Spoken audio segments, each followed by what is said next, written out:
ஒருமுறை துவாரகையில் உள்ள ஸ்ரீகிருஷ்ணரின் சன்னதியில் 3 பேரின் அகங்காரம் உச்சத்தை தொட்டது. அந்த அகங்காரம் எப்படி உடைந்தது தெரியுமா?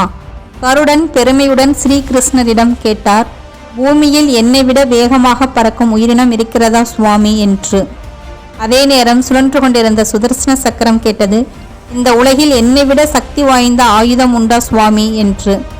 அருகில் இருந்த சத்யபாமா சிரித்தபடி சொன்னார், ராமாயண யுகத்தில் உங்கள் மனைவி சீதைதானே, இப்பொழுது நான் சீதையை விட அழகாக இருக்கிறேன் அல்லவா என்று கேட்டார். இந்த மூவரின் பேச்சை கேட்ட ஸ்ரீகிருஷ்ணர் எப்படியாவது அவர்களின் அகங்காரத்தை அழிக்க வேண்டும் என்று நினைத்தார்.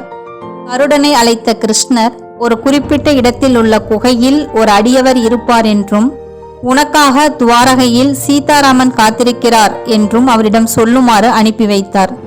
சுதர்சன சக்கரத்தை அழைத்த கிருஷ்ணர் வாசல் அருகே இருக்குமாறும் யார் வந்தாலும் உள்ளே அனுமதிக்க கூடாது என்றும் கூறினார்.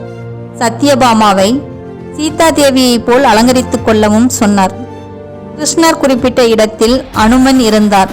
சீதாராமன் உனக்காக துவாரகையில் காத்திருக்கிறார் என்று அனுமனிடம் கருடன் சொன்னார். அதை கேட்ட அனுமன் உடனே கருடனை விட 1000 மடங்கு வேகத்தில் துவாரகையில் ராமர் போல் இருக்கும் ஸ்ரீகிருஷ்ணர் உள்ள இடத்திற்கு வந்து சேர்ந்தார். அனுமா, வாசலில் உன்னை யாரும் தடுக்கவில்லையா என்று ஸ்ரீகிருஷ்ணர் கேட்டார். அதற்கு அனுமன், ஒரு சக்கரம் தடுக்க முயன்றது சுவாமி, ஆனால் அதனுடன் போர் செய்தால் உங்களை சந்திப்பது தாமதமாகும் என்பதால் அதை விழுங்கிவிட்டேன் என்று பதிலளித்தார். அருகில் இருந்த சத்யபாமாவை பார்த்த அனுமன், இந்த தோழி யார் சுவாமி, என் சீதாதேவி எங்கே என்று கேட்டார்.